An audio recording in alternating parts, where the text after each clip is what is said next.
Hello everybody. My name is Toby, and I'm your host and moderator for the day. What is the topic? Well, first of all, look at Dallas. There she is, fantastic.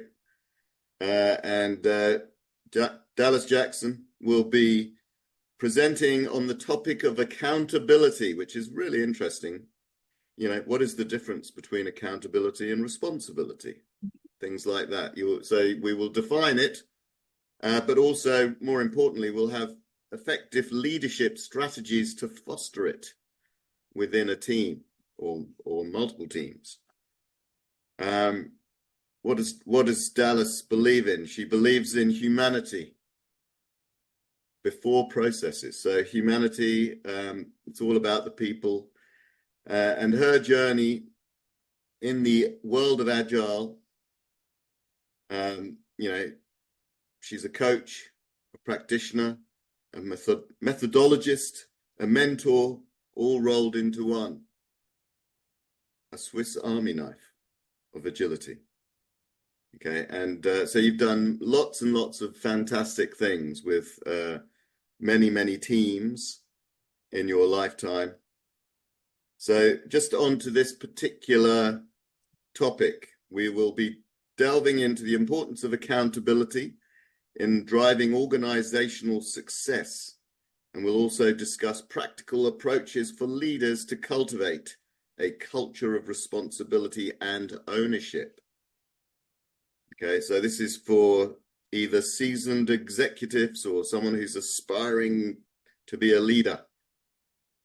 You will get some really important insights and some very actionable takeaways, which is very important. So we will be able to take stuff away and use it straight away back into the workplace. Also, we'll address common challenges faced by leaders in holding themselves and their teams accountable. You know, so this should be really a very, very interesting and insightful presentation. You're also a trained chef, but you can't feed us. Cordon bleu, yeah, cordon bleu. Yes. Very nice, very nice.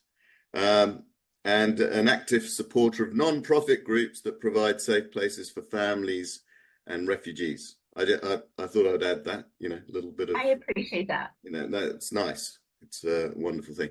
So just to let everyone know, we've got about an hour. Obviously, we've eaten a few minutes into it.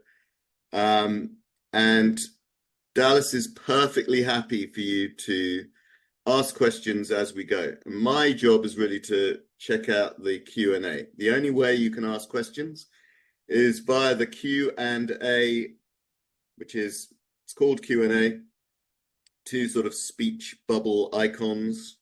And that's where you can ask the questions. I will be monitoring that. And I can interject at the right sort of time so that Dallas can give you further insights into what she's talking about. All right, so I'm sure there's going to be some fantastic, impactful nuggets of gold to take away. Without further ado, I will leave you in the very capable hands of Dallas Jackson. Toby, thank you. Thank you so much for being awake after you have time traveled in the last 24 hours. Thank you. I appreciate you. Welcome, my friends. Welcome. This was really such a gift to be able to talk about accountability because it's, you know, when those things just start popping up in your life and every, you know, condition of life. And accountability has actually seemed to be one that my clients have talked about, that the people in my trainings have talked about. And I seem to be talking till I'm red in the face with my teenagers about. So it seems like the planets have aligned and there's a reason why we're talking about accountability today. So we say this word a lot, like we say this word, we talk about how to do things, we talk about accountability being needed, but what actually are we talking about here? So when I was thinking through what I wanted to talk about for an hour, Usually it's not a problem for me, but I really wanted to make sure we had a foundation to speak from and really to rally around. So the interesting thing, when I went out and I did some research about accountability, and the research was actually really surprising to me. I took this particular study.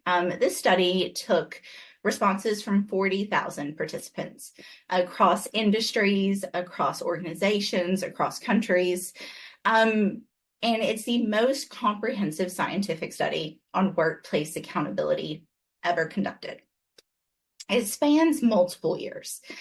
And the interesting thing is this study really, really gives this stark absence of clearly defined objectives and an abundant amount of confusion about the subject of accountability throughout today's workplace.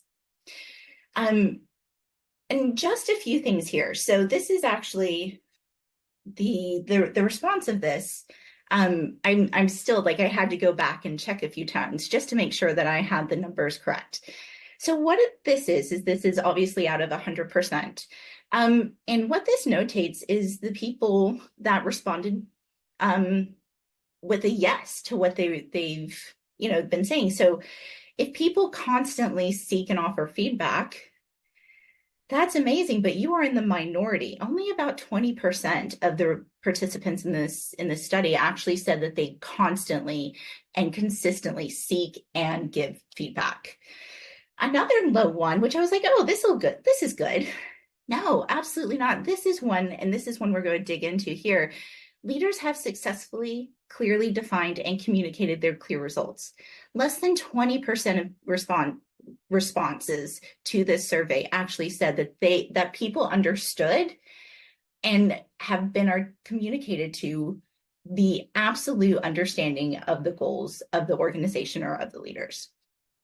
Now, pair that with this next one, that leaders' behavior is the single biggest influence on accountability. Over 80% of participants realize this. So as leaders, we have a responsibility to not only be the single biggest influence on accountability being taken by individuals, by teams, by organizations, but we're kind of sucking at it right now because about 20% of leaders can say that they have clearly defined and articulated the key results that the teams need in order to be accountable. A few others here. A lack of clarity makes accountability impossible. The word impossible is in here. If you notice, that's 70% of the people in the survey. So we have a problem with accountability. But here's my first question to you. What is accountability? It's not the buzzword that we keep thinking about. How many times we've heard this phrase, accountability. Cool. What is it? So I put two sources here because I really wanted to dig into this. So Merriam-Webster talks about accountability being the quality or state of being accountable. Thanks, dictionary. That had absolutely no help whatsoever. But this second one actually made me feel kind of, an obligation or willingness to accept responsibility or to account for one's actions. Y'all, I don't know about you, but saying that I have to account for one's action really has a negative connotation about it. And I want to flip back here because I want to view this one as well. 80% of the participants in this study view accountability in almost entirely after the fact. So accountability isn't something that's built in. Accountability is a hammer that happens after the project, after the task, after the duty. It's an after effect. And in order for accountability to actually be woven into the fabric of our organization, of our team, it has to be constant. And we can't use it as a big old hammer. So what can we do about accountability? Well, I first want to talk about, before we go into the definition that resonates with me, I want to talk about what accountability is not. Accountability is not blame. Blame fixates on finding fault or assigning guilt, often resulting in a negative atmosphere of criticism, of avoidance. It's focusing on attributing errors solely to individuals rather than addressing the systematic issue or learning opportunities that we have. In contrast, accountability really emphasizes acknowledging mistakes, learning from them, taking proactive steps to rectify those situations and prevent reoccurrence. It fosters those supportive environments where individuals feel empowered to collaborate, innovate, and grow collectively. That's what we want to do. We don't want to manipulate.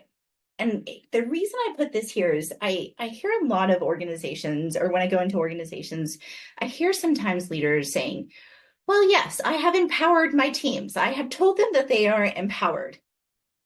Cool. That's not exactly how we can give accountability. Or when push comes to shove, people have been given, empowered to make decisions, empowered to do these things, and we really have to empower people before we can have accountability. But they're only empowered if it's the decision that their leader would make. That's not empowerment. So we don't want to manipulate, which is a control or influence with a personal gain or a hidden agenda. Now, I know the word manipulative is really confronting. Sometimes this is done for what we think is best. Oh, we know the best way of doing something. We know what's going to work. We know what people want without any discussion. And so what we really want to do is make sure that that's transparent, because I don't care who you are, you cannot be smarter than a group or a team of highly intellectual individuals that y'all have probably hired because they've proven to you that they have the skills, they have the experience. So even if it's not a malicious, it doesn't have malicious intent, we have to understand that sometimes manipulation can happen if we take away empowerment, if we take away the accountability. And then the third one here is accountability is not the finding the single wringable neck. This is a concept that refers to that the practice of really assigning blame or responsibility for the failure to the single individual, right? Notice the idiom isn't like, find the single wringable neck to buy a real pretty necklace for. No, absolutely not. It is a negative connotation. And so when we use this language, humans are linguistic creatures. And so when we use this language that has a negative connotation, we push that negative connotation on the word accountable, because accountable and single wringable neck sometimes get lumped in together. This is not what we want to do. Accountability really differs from the concept of finding that single wringable neck. Unlike the blame game of seeking a solitary individual to bear the brunt for the failures, accountability emphasizes shared ownership and collective responsibility. We don't want to, scapegoat individuals. It's really accountability is the acknowledgement of the interconnectedness of actions, of outcomes within teams and within organizations. When we promote accountability, groups can start to address those systematic issues, learn from mistakes, all of those things that we've talked about with blame and manipulation too. And then the last one is accountability is not a checkbox, right? We can't checkbox our way to a better culture. And when we feed accountability into an organization, it's not through a checkbox. It is through changing culture. And in that, it's also about changing the way we present to the culture and the way we act. Leaders are the key to culture. And so when we are leaders, what we want to do is make sure that we are abiding by the guardrails of accountability. It's not to say it's all going to look the same for everyone. It's not, absolutely. But how can we lean into that? So I want to talk about the definition that really resonates for me for accountability, and it's from Roger Connors from a book called The Wisdom of Oz. And what he says is that accountability is a personal choice to rise above one's circumstances and demonstrate the ownership necessary for achieving desired results, to see it, own it, solve it, and do it. And I love that. It's like it's a bit like a battle cry, and I love the fact that this definition exists. I am not going to admit how long I spent looking for a really great definition of accountability. I looked at Merriam's, I looked at Oxford, I looked at dictionary.com, I looked at all of these. And they were all a little wanting. And and then I remembered this one that I had read years ago. But the cool thing he did, he it's a story about the Wizard of Oz. And he talks about four things: the courage to see the obstacles before they arise, the courage to look ahead, say, hey, there's a boulder in the middle of the road. What are we going to do about it? And that is something that's really hard to do in an organization, right? Think about when you've been in a project kickoff, when you've been in something where people were really excited. Freaking, this is amazing. This is awesome. And you see something because of your amazing skill, your amazing experience. You see something that's about to go wrong. You're like, there is a boulder. Warning, warning, there's a boulder. We have to be courageous to speak that out loud. We have to be courageous in order to say, like, we don't want to be a wet blanket, but like, let's celebrate and also be cautious. The next one is heart. Accepting ownership of challenges, even if they are not directly related to our work. And this one is really prevalent right now, particularly with the climate crisis that we're in as well. It may not be directly related to what we're doing, but if it's the right thing to do and it furthers the goals of the organization or of the team, we've got to own it. We have to be able to do something about it.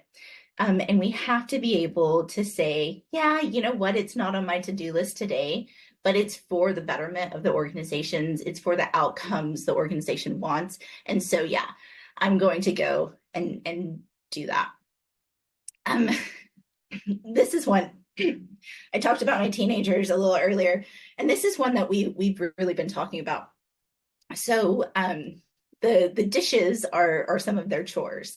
And so my son, who's 15, did dishes a few nights ago, and he did the dishes and left the counter completely wiped out. The sink was disgusting. And he was like, I did the dishes.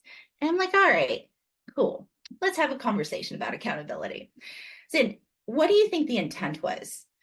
And he's like, the intent is for you not to have to do the dishes or not have to, clean up after dinner. I was like, cool. So what can you do to meet that goal versus me saying it's dishes? What do you think it really means? And he's like, well, it's kitchen. It's like, cool. So do you think that could be helpful to get to the goal of what the family needs? He said, yes, but I don't like it. And that's really that was the summation of what accountability is sometimes. Yes, but I don't like it. And so take that wisdom for a 15-year-old. Sometimes you're going to have to say, yes, but I don't like it. And then the wisdom. We want to solve those obstacles, even if they aren't obvious. So we want to try new things.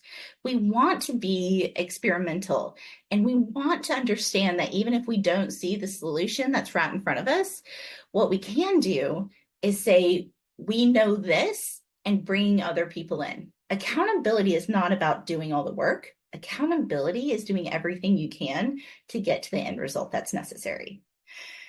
And then this last one is willpower.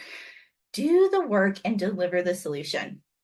So I think Toby mentioned some of the things I've done in my past, but one was being a developer. And let me tell you what I hated as a developer. User documentation, it's the worst. It's terrible. I don't like it. But the thing is, if I'm accountable for the solution for the customer, that's included. And so when we take accountability, it's a bit easier to do those things that really just, dare I say, suck at. Sometimes you have to do the stuff that sucks. And that's where you lean into accountability. So Toby mentioned something that he would while he was talking at the beginning of this call, and he was talking about what's the difference between accountability and responsibility. Because I don't know about y'all, but those two words seem to be interchangeable so many times, or every time we use responsibility or accountability, or if anyone has done a RACI chart, they're like, oh no, just mark both. No, don't mark both. They are related concepts, but have distinct differences. Responsibility is the ability. It refers to the duties, the obligations, the tasks assigned to the individual or group. It's a state or fact of answering for something within one's control or ability. So with responsibility, we have to have the ability to do it.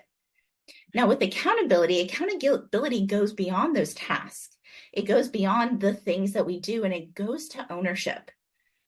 It goes to answerability and consequences for one's actions, decisions, and outcomes. Now, let's talk about that word for just a second, because there's a negative connotation when we say consequences. Consequences can be both positive and negative.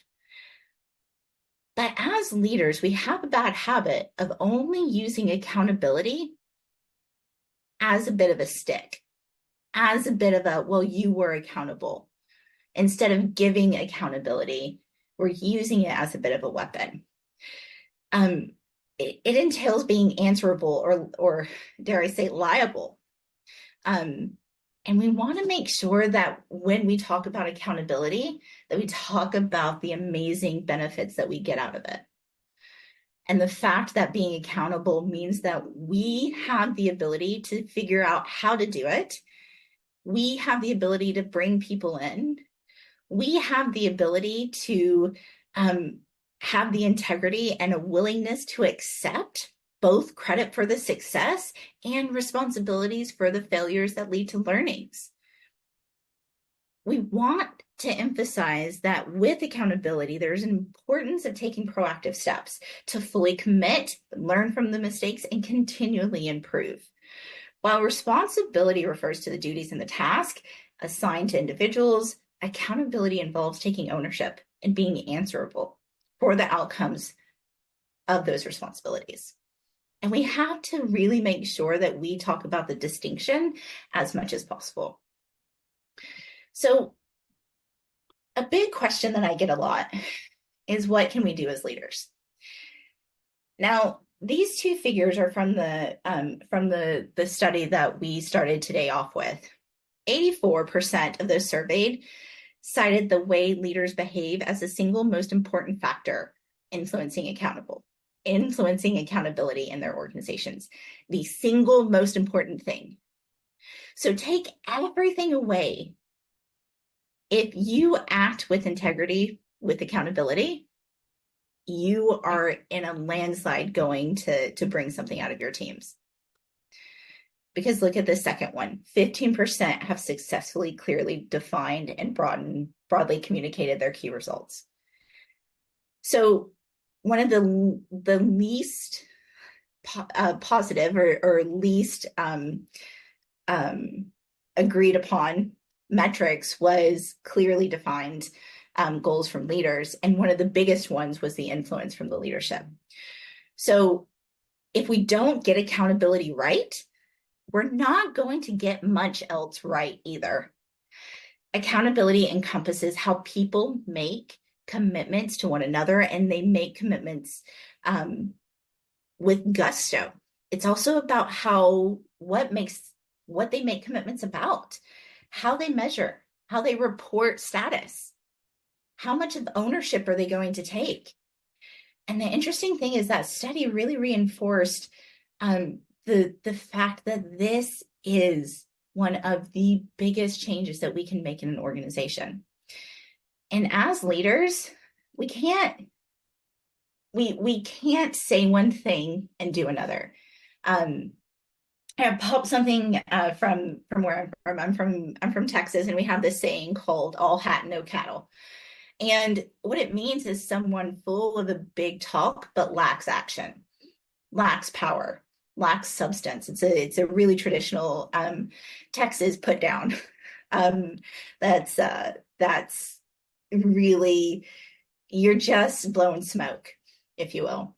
One of my favorite things about this is Governor Ann Richards in the late 80s, early 90s of Texas actually said this about the incumbent governor of Texas, George W. Bush.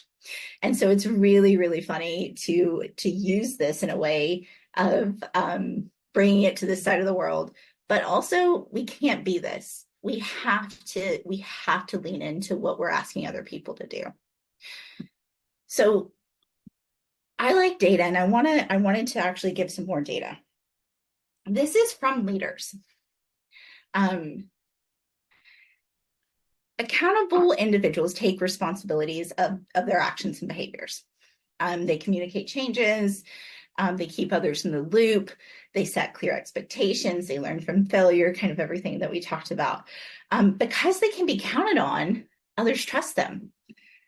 And this helps build healthy team dynamics. And success is a result of great teamwork, right? Michael Jordan said, great players win games, teams win championships. We have to lean into that. So the interesting thing is, this is actually from another study, and this is about 50,000 leaders were asked, what do you consider to be your single biggest weakness as a leader? Look at that top one. Holding people accountable is one of the things that as leaders we struggle with. So if you feel like you are struggling with that, you are not alone. It's an ambiguous word. It's hard. It is hard to hold people's feet to the fire. But we're going to talk about some ways of doing that. So the really interesting thing that I saw here is we're great with empathizing for the customer. 4% think it's the biggest weakness, but it's our own backyard. It's the fact that we cannot hold people accountable that really is the blocker for a lot of organizations. So the first thing that we can do as leaders, we got to eat our own cooking. Leaders and managers must create a psychologically safe environment and instill the values of courage, transparency, ownership, commitment.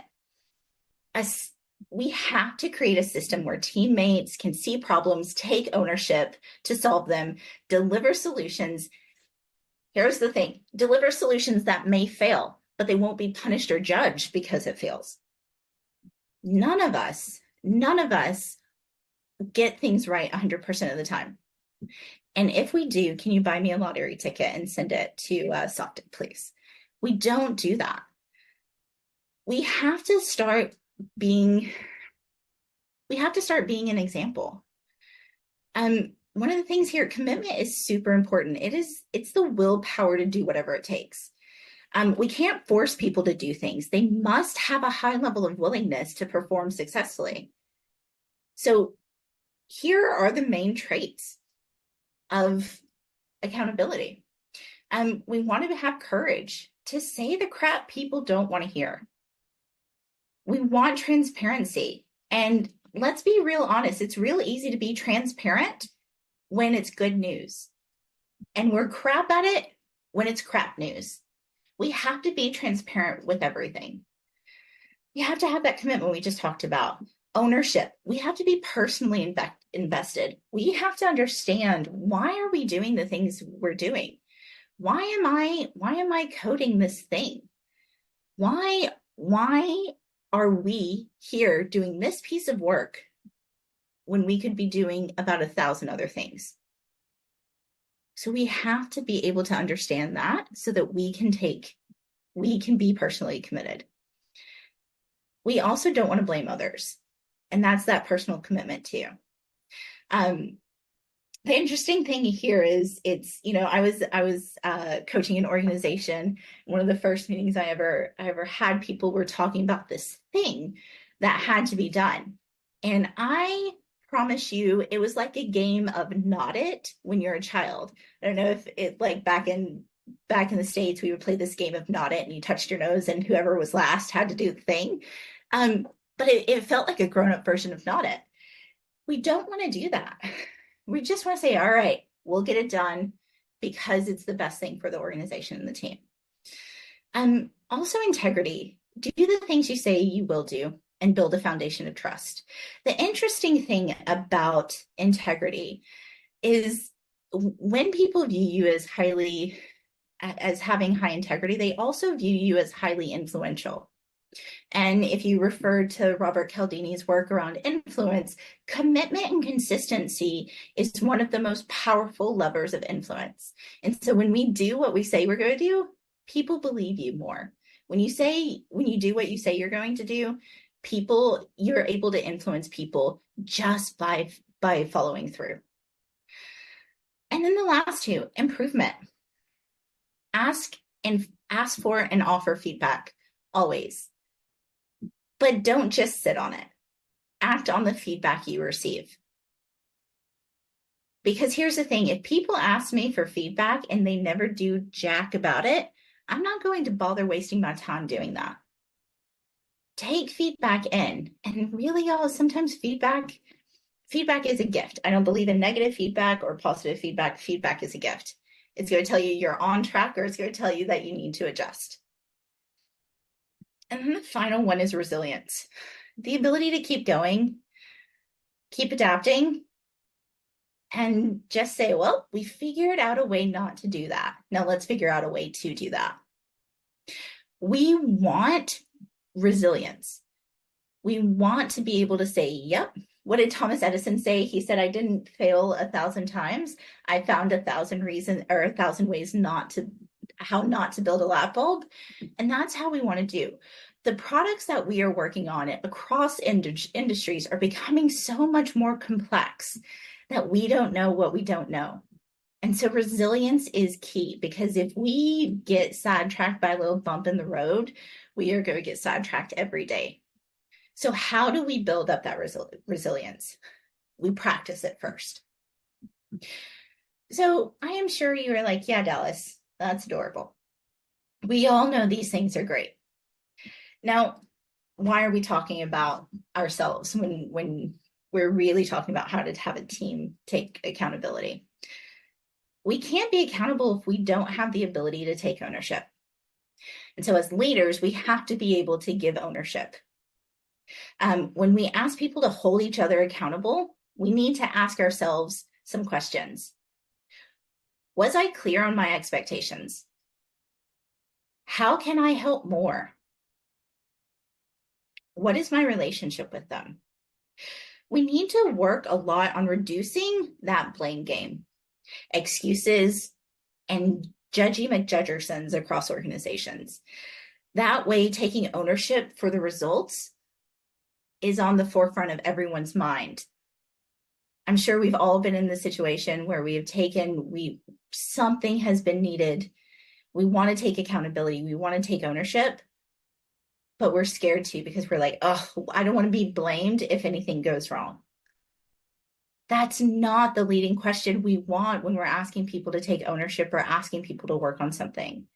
What we want to do is we want them to say, hell yes, I have the tools. I may not get it perfect the first time, but I'm going to do better the second time. That's what we want to do. When we're building those strong self-managed teams with agility, with modern ways of working, with different cultures, accountability is super important. That's why in the latest version of the Scrum Guide, the roles are replaced with accountabilities. Everyone in the team must be on the same page and clearly understand all tasks, all objectives, tools, etc. We have to make sure that accountability is what we're going for. So when I first started my leadership journey, I was like, yeah, I'm all of these things. Good job, Dallas. Boy, was I full of crap. And there was one tool that I that I discovered, or actually my mentor helped me discover. And that is one of the tools that I actually want to talk about today. I want you to have something very tactical to take away to help with accountability.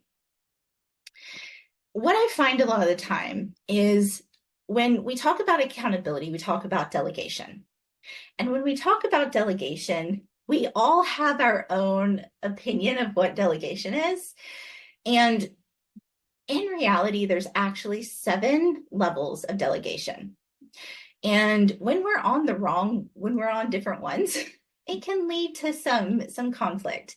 Not that conflict is bad, but if we can get it out of the way here, we can have the really good, juicy conflict that we need to make things better. So I want to actually show you what I do. So this is like, how do we use it? Yeah, Dallas, this is great. So what the levels of delegation say is that there's actually 7 ways for us to talk about work. So there's me and my decision, there's we and a joint decision, and then there's you. So I want to start at the top here. Tell. This is where I will decide and tell you the results. And you're going to like it. I'm going to tell you how to do it, how you're going to feel, what you're going to wear, etc. I am telling you, and you are doing the thing. The second level is sell. Like, I will decide and explain to you why I decided to do it, but I want you to I want to sell you the idea. I want you to think it's a good idea. But it's still my decision. And then we have consult. And what consult means is you have some specialized knowledge that could be really useful. So I want to consult with you and consider your advice, but it's still my decision. And then we have agree, and we will find agreement as a group. But then it moves to you. The first one is I've got some knowledge that may be helpful, but it's ultimately your decision. So let me tell you what I know, and then it's your decision. I would like to advise you. And then inquire, or I like to call this ask. I will ask you after you've decided so I can just know what your thought process was. It's your decision. I just want to be able to understand it. And then there's delegate. I don't want to hear about this again. I don't want to think about it. It is leaving my brain. It is up to you. You get to decide. And I'm not going to ask you again. Now, the reason I really love that I love this is because I'll just air my dirty laundry. So I thought that I delegated really, really well. And I was empowering people because I was telling them exactly what they were going to do when they were going to do it. And so it's up here at tell. Now, do you think people really feel that they are able to be accountable for something if I'm just telling them what to do? Probably not. And so when I realized the correlation between, delegation and the lack of accountability that was happening on this team that I was leading, it was like a light bulb. So what I tried to do is I actually had this poster in my office. I'm like, okay, where do you want to be in what we're talking about? And sometimes they'll say, maybe at a 3, I know some stuff, but I want it to be your decision. Cool. That's helpful. And then we start there. Sometimes people are like, I want a 7, like Dallas, I know what I'm doing. Let me own this. Cool. 7. Awesome. You go be awesome. And it's going to be great. And so the concrete thing I want you to take from this is asking yourself, when you're in a conversation and you feel like you're giving accountability, you feel like you want people to take ownership, where are you here? Are you telling? And put yourself in their shoes. If someone was telling you something, would you feel like you could have ownership? Would you feel like you could have accountability in that situation if someone is telling you exactly what to do? Or if they're selling, right? I think consult, you get a little bit more, but it's when we go down here to advise and inquire and delegate, do we really start going closer to accountability? And that's why we're here. How do we create accountability? And you can't have accountability without ownership. And it's really hard to own something when you are told what to do. So my invitation for you is to think about where you are with the people that you're working with your team. And let me be very clear, it can be at different levels for different people. It can also, hey, if someone really mucked up, well, maybe we're going to be up here a little more. And that's okay. Or I remember working on a project that I had built, and it was my baby, and I was up here, but I was real transparent. I'm like, all right, guys, like, I know that there's not any ownership. I'm taking the accountability. Like, let's just have an open and authentic discussion about that. It probably wasn't the right thing to do, but there was transparency. And that team really, really appreciated it. So that's one thing, right?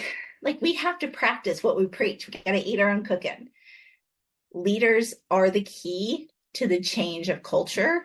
So we have to practice accountability ourselves. And that means not using the blame game, having the single wringable neck, being a checkbox, or even that manipulation that's for the betterment of the team, but staying away from that as well. So we want to do that. Here's the other thing that we have to do. We also have to think about the psychological safety of the team. Is it a safe team, right? Are we eating our own cooking? The second thing is it a safe place for the team to take ownership? Because that ownership doesn't mean success all the time.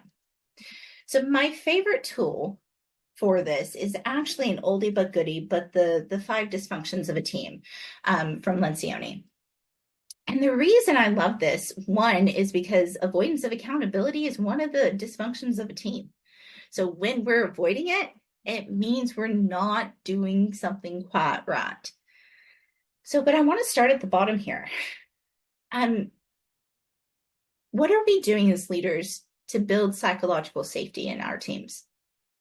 How do we ensure a safe environment to speak up, that the team members help each other, that we leverage the strength of the team? Because on the other side of the coin, there's a hesitation to ask for help, concealing weakness. Weakness is even a word. Or this one, avoiding team members or dreading meetings, like intentionally putting your work from home day on the day that the team meeting's on. That's not what we want to do. So how are we doing that? And the biggest thing about trust is people sharing who they are. Because when we feel connections, we're able to trust a little more. We're able to say, you're being authentic with me, I can be authentic to you. And as leaders, we have to be the one to do that all the time, because we would be remiss if we don't talk about the fact that, we are leaders in an organization. So we have the responsibility and the burden to show that vulnerability and that authenticity so the teams can see that we're not just asking them to do something, do as I say, not as I do. So what are we doing there? So be transparent, ask questions, say, I don't know. Bring up mistakes that you've made or bring up learnings that you've done. We want that safe environment. And then the next one up is fear of conflict. I will say that this one's a bit hard for me because I grew up in a family where conflict was a love language. Like my sister and I, we will fight about anything in a loving way. But a lot of people do not have a healthy relationship with conflict, and we need to help with that. Conflict is where the good bits happen. Conflict is where we get to the really good nuggets of the situation. And so we want to get input from all team members, even when they have dissenting opinions, because they probably know something that we don't, or vice versa. We want to confront the problems. We want to develop practical solutions instead of going around the problems, having a lack of transparency, and not confronting tough issues. Because here's the thing, when we don't confront those, Like when we were little and we were playing in the pool and we had a beach ball and we like pushed it under the water, we could hold it there for a few seconds. But at some point, it was going to pop back up and usually hit you in the face or someone else in the face. Conflict is like that as well. If we try to push it down, it's just going to come out in another way and it's going to hit us all in the face. So, those two things are incredibly powerful. And talking about conflict, disagreeing with your peers in front of teams, also saying, yeah, I disagree and commit if the majority of the team is there. It's a really helpful metric to have as well. Then we have lack of commitment. We have to have buy-in and alignment because we need common goals. Apologies for the typo on that. But if we don't understand the common objectives, how in Hades are we trying, can we have buy-in? We have to know what the common objectives are in order to have buy-in. Because then if we don't, we're just working on stuff as it comes up and we're like, oh, well, this seems fun, or like, oh, I'm not sure if that strategy is going to change for the 10th time this year. We want, and that absenteeism, right? This is where it's like, well, I just come to work to get a paycheck lives. So we want to excite them. We want them to have buy-in and clarity because we want that high engagement from the teams. You hired really smart people. I doubt any of y'all actually went onto the street and just grabbed someone and say, hey, you will do, and brought them into your organization. You hired them. You tested their skills. You called their references. That is a big investment. So let them use that big, beautiful brain that you hired them for. And then the one we've been talking about the entire time, the avoidance of accountability. So we don't want to avoid it. We want the same standards for everyone. We also want poor performers are held accountable. And that could be in the human skills, in the hard skills, in any way, in people that aren't transparent, in people that only are transparent with the good news. It's an accountability, it's a holistic accountability. And then when we have all of these, we're able to actually have attention on results and have highly motivated teams that have team-based results and aren't just measuring the amount of lines in code that they're delivering because that's what they've been asked. We want each and every one of these, and these are so interconnected. But one of the most important ones here is the accountability, because without accountability, we cannot have attention to results. And attention to results are what makes our customers happy, our stakeholders happy, and our team members happy. And I want to leave you with just one final thing. It is not only what we do, but also what we do not do for which we are accountable for. So when we talk about accountability, it's not just what we choose to do, but it's also what we choose not to do. And make sure that we're looking at this too. It's what, last night I was my family, we were all sitting around watching a television show, and I said that I wanted to meet a certain metric in physical activity. And I wasn't making it, and I was looking at my Apple Watch, but I was accountable sitting there watching TV with them and not doing, my walking or my running or my activity. And people see that. I'm talking about a family, but man, what is a family if not a really close team that can't necessarily choose each other? So it's not only what you do, but it's what you choose not to do as well. And I want to leave you with that. Toby, do we have any questions? We'll stop. There aren't any questions I can see, but people are welcome to ask away if anyone's got any questions. Thank you very much, Dallas. That was excellent. Really good. I like the tools. The poster was with the delegation. I really like that. Can I steal that? 100%. This is all stealable, by the way, everyone. All stealable. Take it. Yeah. Let's have a look. How do you foster? Okay, so we've got someone who's asked, how do you foster accountability from the top? This That's is a good one. Yeah.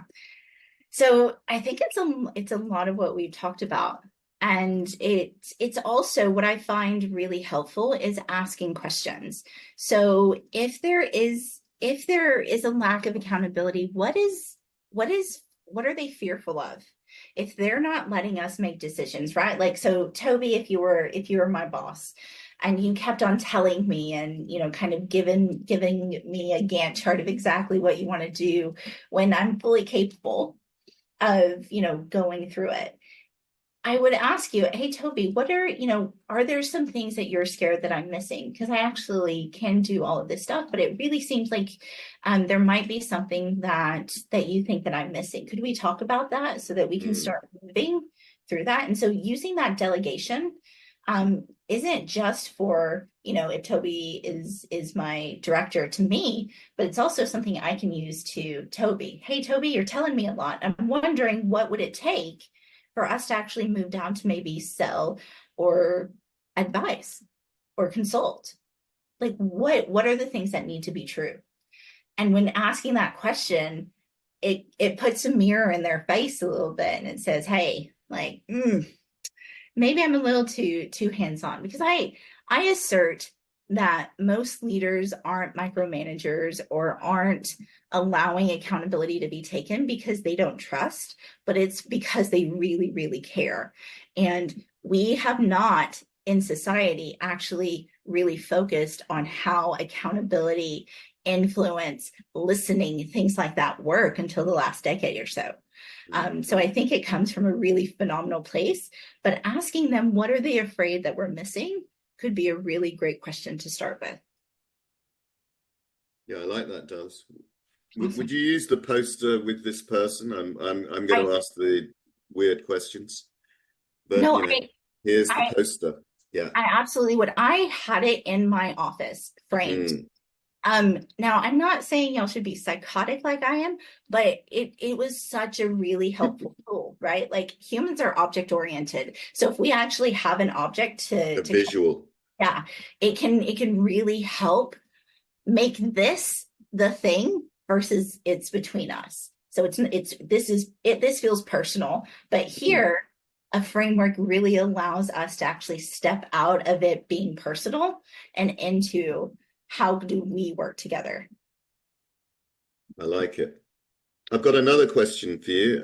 Do you have any good tools that you can work with your team on to build that safety and Yeah, therefore accountability? So I think we're looking at safety. yeah. So think about who you feel safe with. It's probably people that see the ugly bits of you too. It's probably people that don't see the facade. And that's really freaking hard in a professional setting, right? Like Mm, we are here, um, and I can't have an off day. So what I really like to do is anytime there's a change to a team, do a team chartering session. I love half a day, but talk about how do we work together? One of the best questions I love to ask, what are my pet peeves at work?